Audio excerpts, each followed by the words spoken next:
Потім сишла зима, растуть на древах почки, а моей коточки няма. Проплакав я все в очки. Пошла я на ночь шукать свое котово счастье. Я без яе стал сумовать, няўжо хто мог украсці. Аднойчы 8 год тому убачыў у снезе вочки, а кацянётачка мяу і плача есці хоча.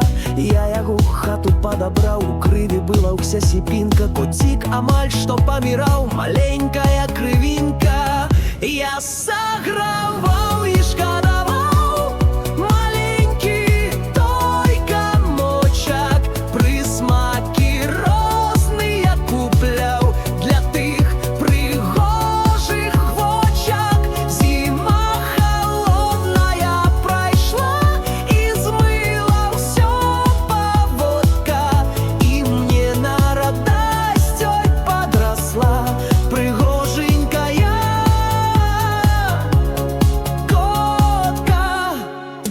Яе падзяку адчуваў, у маленькіх вочках бачу, і у душы перажываў. Дай Бог яе не страчу, як па дварэ куды ідзем, бяжыць перада мною, як быццам кот мяне вядзе, а я іду за ёю. Яна мне сонейкам была, я ёю ганарыўся, і вось аднойчы не прыйшла. Я гукаць стаміўся, тут накупляна смакаты, чакае твая міска.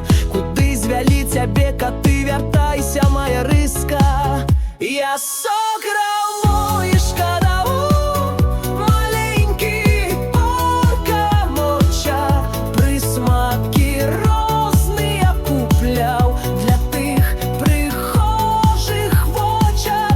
Зіма холодная прайшла і змыла ўсё паводка, і мне на радасць подросла прыгоженькая котка.